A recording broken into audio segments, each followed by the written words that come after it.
Hey guys, my name is Nelu. I work here at ExtraHop, and I'll be speaking a little bit about how we transitioned from JavaScript to TypeScript. So this was a very long process. I came here about 2 years ago, and the process was already ongoing for a while. So there's been many phases to this process. I will focus on some of the parts that I have seen and have been a part of. But yeah, there's been a lot of manual work, and then at some point we thought we could do some automation, and that's been refined over time. And basically now we're at a point where we're done with all that, but we're at a solid point for the code going forward, but the old code is not fully cleaned up, right? So we still have any's and bangs and things you're not supposed to have, but we're at a happy place where we have enabled strict mode, which means all the code that is written now for the past couple of months is clean, and it's provided us with a ton of value because we have caught a ton of bugs that would have not been there had we had this strict mode enabled earlier. So anyway, these are some of the steps that we took, or some of the main steps that we took from like a couple of years ago till now. So we started out just TSify some files, just add TypeScript in some places, and that's the one nice aspect about TypeScript is that works perfectly fine with JavaScript. You don't have to change everything at once, so you can gradually adopt it. And then we did something where we automatically changed all the files to TypeScript, like MVP, minimum viable product, TSify, everything. And then we tried turning on strict mode. And then we attempted to manually fix all the violations. And then we basically realized that's too much work. And then we categorized all the errors, try to see which ones we can automate. And then I'm going to explain a little bit about the script that we use for that. So if you're just starting out with JavaScript, from JavaScript trying to go to TypeScript, some of the things you may do is you may focus to take it one file at a time. Like try to take one file, try to make it be fully TypeScript. And then in your code reviews, you can set boundaries. You can say, like, this is the file that I'm setting out to transition, and then if you see any's like in stuff that you're importing from, that's fine. Basically, we have this term, I think Alex coined, mouse cookie, where like if you see, or Alex Birmingham, if you see that if somebody's asking, hey, you should do this in your MR, and it's not something in the scope that you set out to accomplish, then you should call out mouse cookie, and if you give a mouse a cookie, he'll ask for a glass of milk. Like you said, that's for next time. So anyway, set your goals clearly and address one step at a time. You will define interfaces and types. If you're using it just locally in one file, probably keep the interface there. But if you're using it multiple places, you may have interface.ts files. We have basically these main URLs in our app we call verticals, and then we usually have like an interface file for each vertical if there's need to. So, and then we may have like an interface for the whole project or for different domains of the app. And then for your dependencies, there's something called, there's a project called Definitely Typed, and that's basically the TypeScript type declaration for basically most common JavaScript libraries. So most things that you install with NPM that are really popular are going to be, you're going to find their types there. And you install them with basically the name of the package is going to be @types / the name of the package. And if you find, evidently, like we find quite a few that did not have the types defined in there. So then you can define your own locally, or ideally publish it to Definitely Typed. So that's a great way to contribute to open source and to get familiar with TypeScript. So that was our first initial phase. And then we wanted to have all the files be TypeScript so that they can all work together nicely. So we said, let's automate this. So we wrote a script that basically does all the right things so that the file can be a TypeScript files. And we would annotate it with MVP TS conversion at the top so that whoever sees that file does not expect nice types in there. So like there's going to be any's. But essentially how this works is we use a third-party tool called Labob, and that one is the opposite of Babel. So Babel takes See what they did there? Babel takes your new flavor of JavaScript and converts it to the older flavor of JavaScript, right? Labob does the opposite. It takes an older version of JavaScript and creates a newer one that's closer to TypeScript. And then our tool took that output and basically created a basic form of TypeScript. So credit goes to a former colleague who worked here, James McNulty, and also Alex Birmingham, our leader for the UI team, and Colin Ballast. And yeah, a lot of people have been involved in this whole process, but I think those three definitely have put in most of the work. And then I joined later on some of the flags that we enabled. So now that everything is TypeScript, all the files, but nothing, well, basically nothing is strict. So we tried turning on strict mode and thousands of violations, right? So it's better to turn it on one at a time. So like there are, I don't know, maybe a dozen or so flags in strict mode that we took one by one. But the two main ones that had thousands of violations were no implicit any and strict null checks. And we decided to do the first one first. It seemed a bit easier, I suppose.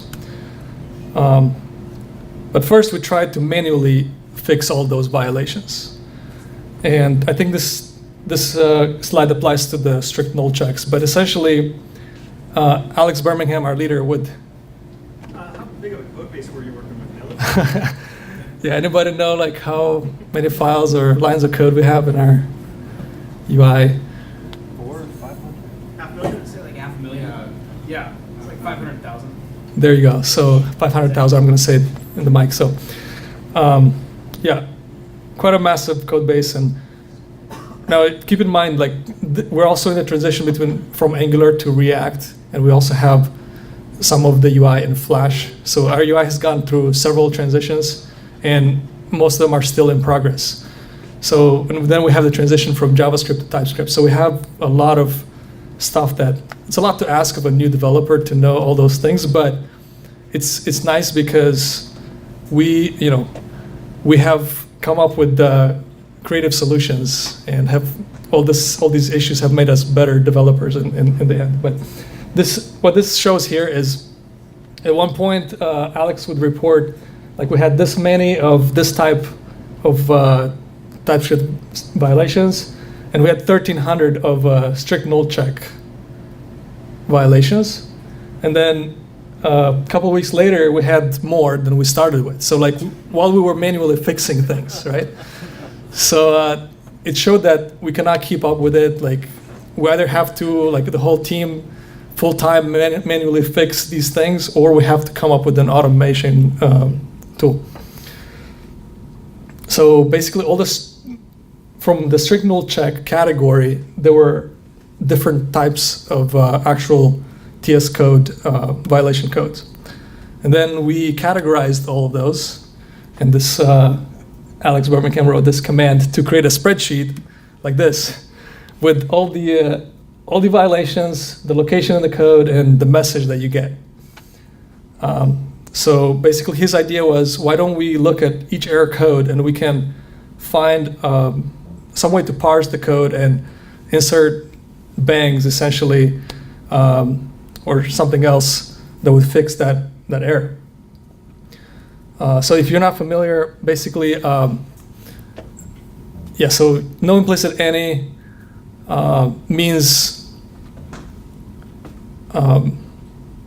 basically will be fixed if you add the word any. So you can explicitly have any's, but you cannot have them implicitly. So meaning if you have no type there, it's an implicit any, right? But if you add any explicitly, then it's no longer no implicit any. So we use the script to add the any's. That was for that one. And then I was involved more in the strict null checks, which you fix by adding a bang at the end of the variable. So what the strict null check is basically if you have a type, so you have an argument that is, let's say, type foo, and you're passing it to a function that requires foo, but your argument might be undefined or might be null. If you don't have that strict flag enabled, the code will work. But really, you could be passing null or undefined, and your code would crash. So there's a bang syntax. You add an exclamation mark after the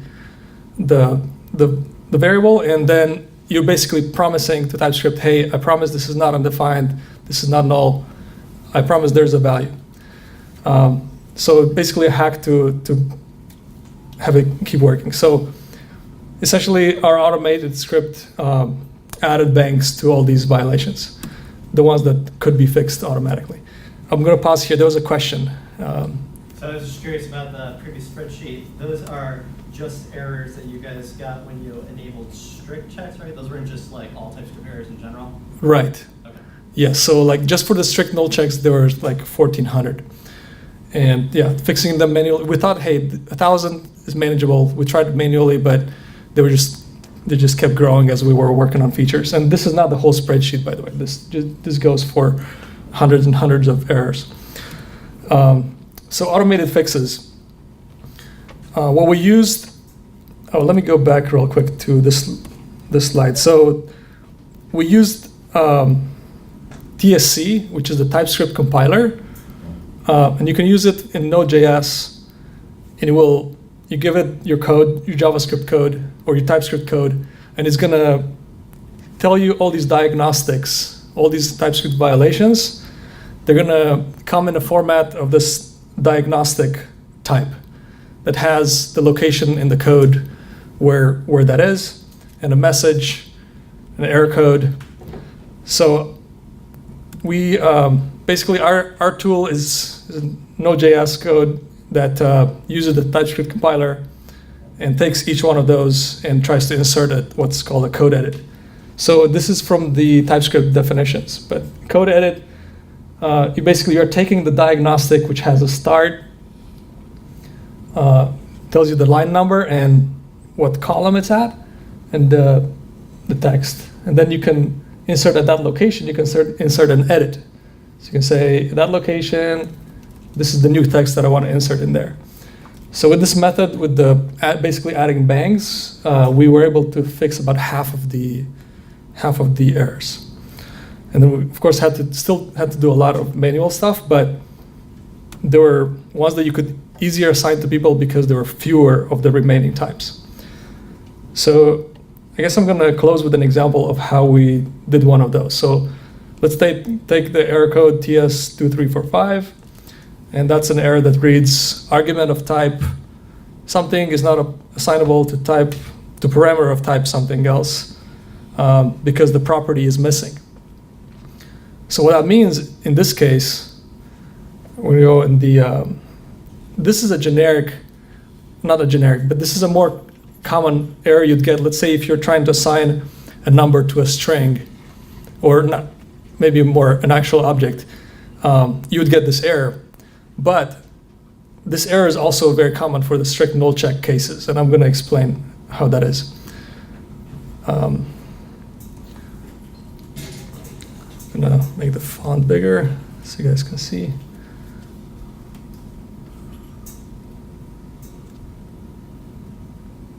Can you read this in the back? Yes. Okay. So basically, this is an example from our tool that talks to TSC or uses TSC and gets all this list of diagnostic from the code. And we're basically mapping through all these diagnostics, you diagnostic.map, and then we come to, we're interested in case 2, 3, 4, 5, and we're going to write our custom fix for it. So we're basically here, we're just parsing to see if it's a type fixable by a bang. And then at the end, you see that we add a bang. And how do we identify this?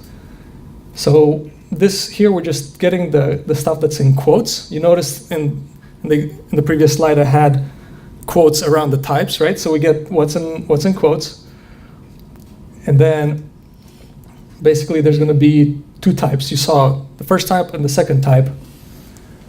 And so there's one is called, we're calling it parameter type, and one is the argument type. And then we're checking that in the first one, the words either null or undefined show up. If that's the case, so basically if the types are the same, the first one and the second are the same, but one of them has also null or undefined, that means it's fixable by a bang, because it's saying you're essentially assigning the right type, but the first one might be null or undefined. And if you add a bang, you say, hey, I promise there's a value here, or I want you to skip this check. So if that's the case, then it's a good case to fix with a bang. So that's, in essence, the idea that we used. And then we took all the other errors that we were getting, and we're trying to see if we can use a similar fix. So that's the essence of how we went through this whole transition. And a similar method was used to add any's. We would take the diagnostics and we would basically see if it says no implicit any, and like you add an, actually, yeah, we'd add an any, but another one that we did was to, when we wanted a TSLint rule that says do not have any in general. That's also a good idea. You can have a TSLint rule that says do not have the word any in your code. But here we have all these any's. So what we'd do is we'd add an ignore line right above it, right? So we would go through all these violations, and we'd add the TSLint ignore any right above it. So yeah, that's what went on basically in the earlier phases. So like we did the any, no implicit any fixes by adding any's, and then we also did adding the ignore lines, and then we did the bangs for the strict null checks. And those were the biggest things that we did through automation. Yeah, and then there was still a lot left to do manually, but we split up the work. Instead of doing it by folder or by file, we split up the work by error, so that now like whoever's working on it, they can see the pattern, and they can easier go about fixing each one. And after we finished all the strict null check, there were still smaller codes that we took us several months to get, but finally, just a few weeks ago, the last fixes went in. So yeah, Alex actually worked on the last couple of them. So yeah, do you guys have any question on this? Yeah. Here. I got several, so. I've also got some. I'll go first. You guys alternate. Did you guys uncover any like actual errors that were type errors, but were also like legitimate errors when you went through this process? Yes, we certainly did. There were lots of such findings, and a lot of them, they were not file defects. The users didn't find them, but just through these fixes, we're like, oh, this code should have broken. So yeah, definitely. So like if you're investing in TypeScript, you're doing the right thing, because you're gonna find, like I promise, you're gonna find things that before your users will. Yeah, definitely a good investment. Follow-up question to that: how many bugs did they introduce? Did you compare, like how many you found versus? Yes, so that's a good question. There were some things introduced because some of the bangs that we added were not supposed to be there, or some of the edits were actually not that good. But so we did have some regressions. Our team manager, he always keeps a metric on the regressions, and every release we have basically a chart of we see how many regressions we were introducing, and that was the worst by far. When we did this, we had a lot more regressions than normal. So we had to make a case that this is worth it. And seeing all these bugs that were fixed by it proved that, hey, yes, we got regressions, but we also got a lot of good fixes. Once we got past that initial climb, it dropped off dramatically. And I think that's what you're looking for, right? You want that efficiency, that productivity gain, and in the TypeScript you can get. The fewer bugs that make it out to runtime, customers seem to like that better. We also had some missteps, I think. Like there were times in which we felt that the best thing to do was to fix the code, to refactor the code, to be like what we would have written in TypeScript. And at some point we realized, no, our goal needs to be no runtime changes, even if the existing code gets littered with bangs and TS lint ignores and stuff like that, that was worth it. I used to work on a high frequency trading system, like, not changing anything. Yeah, you need to have some wiggle room where you can afford to, that risk of extra errors, but you're future-proofing your code, yeah. Any plans to release these scripts as tools for everybody else to use? Yeah, so we were very close to actually open sourcing that tool. And then the main person who worked on this, James McNulty, he left the company.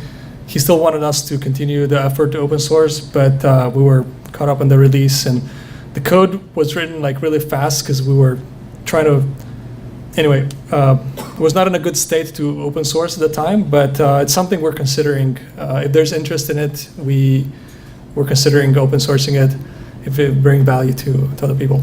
I think also like last month,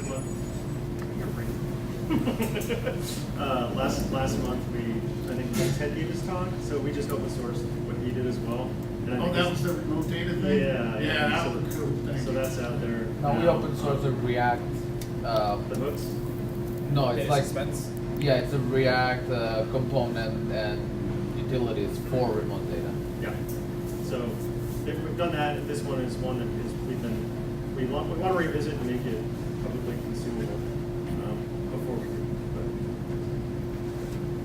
Good question, yeah. Any other questions? Yeah, I'm familiar with the nullable type, the question mark. What does the bang do? And I guess going back to the gentleman's question, which I think was asked, you guys did go back and review all those bangs, right? Well, no, we still have hundreds of them in the code base, but that's the old code that.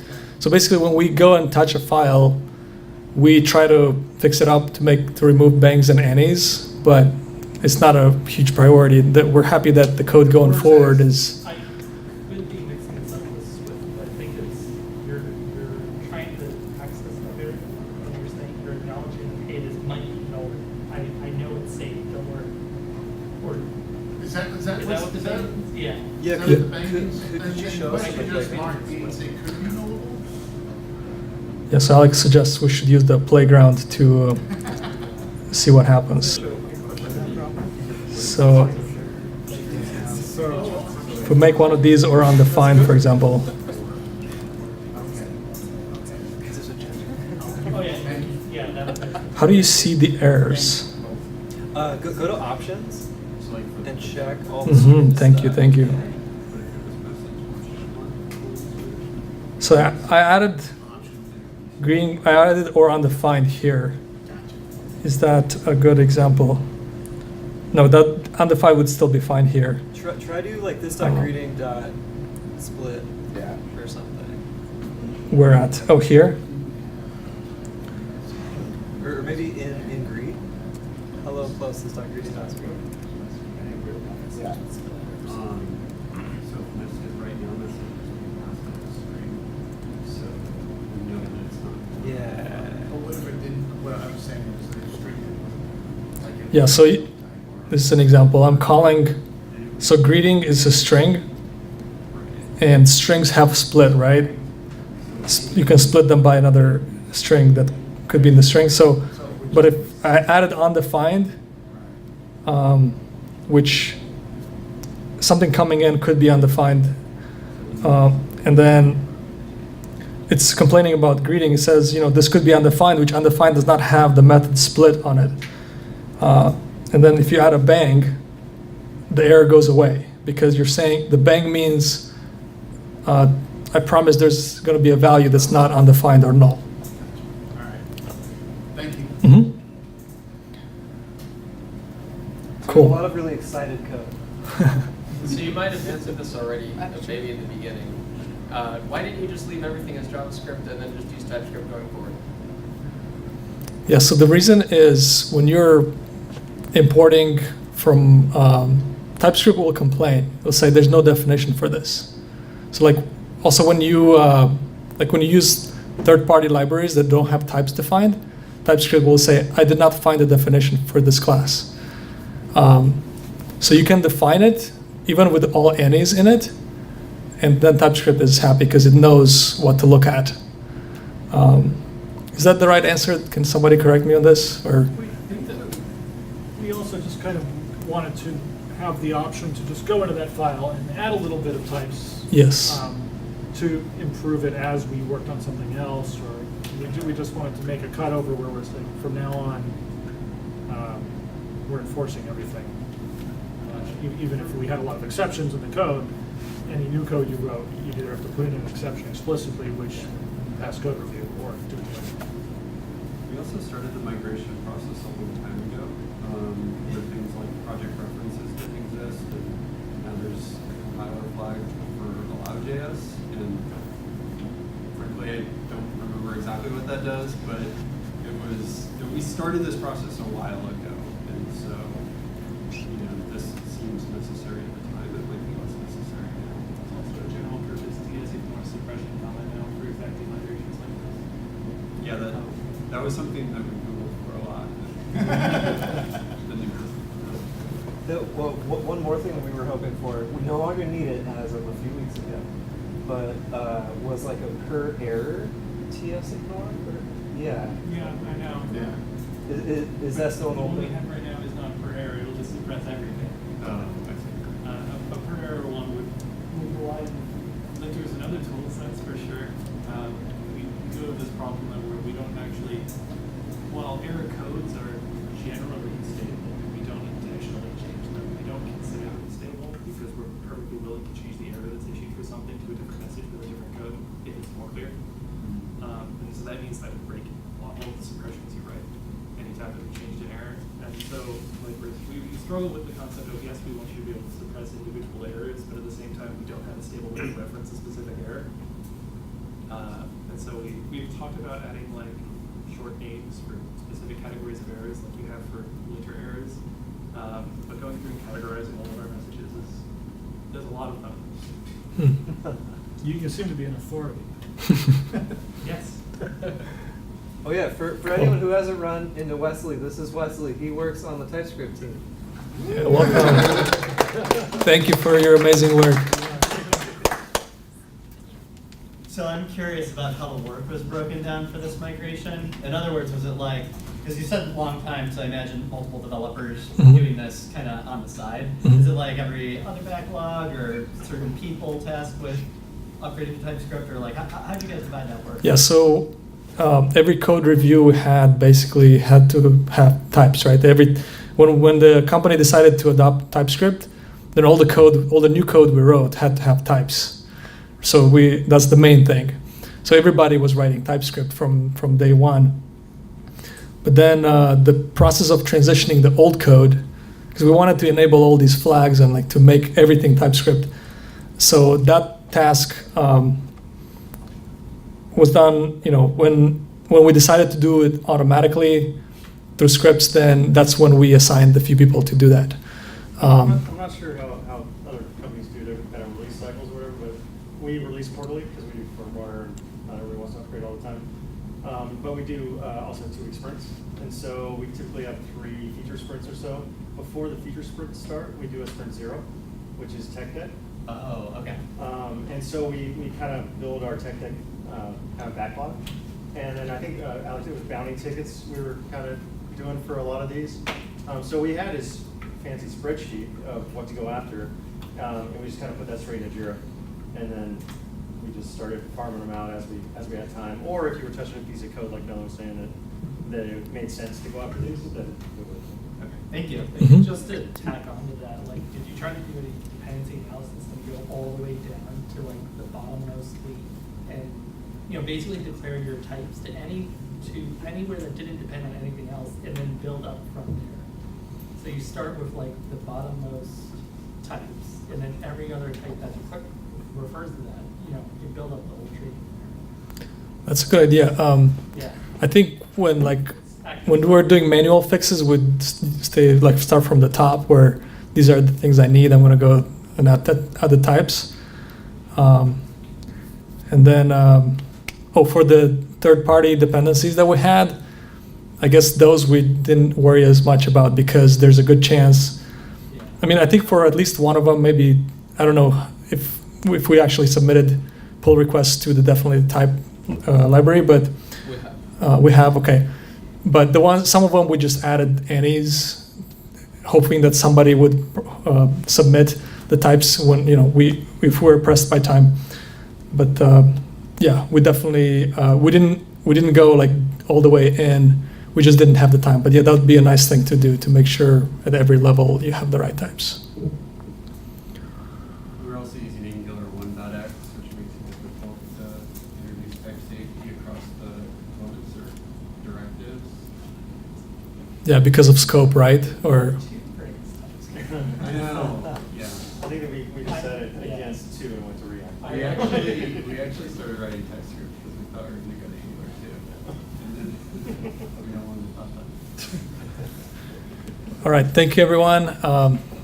Yeah, this was what I wanted to talk about.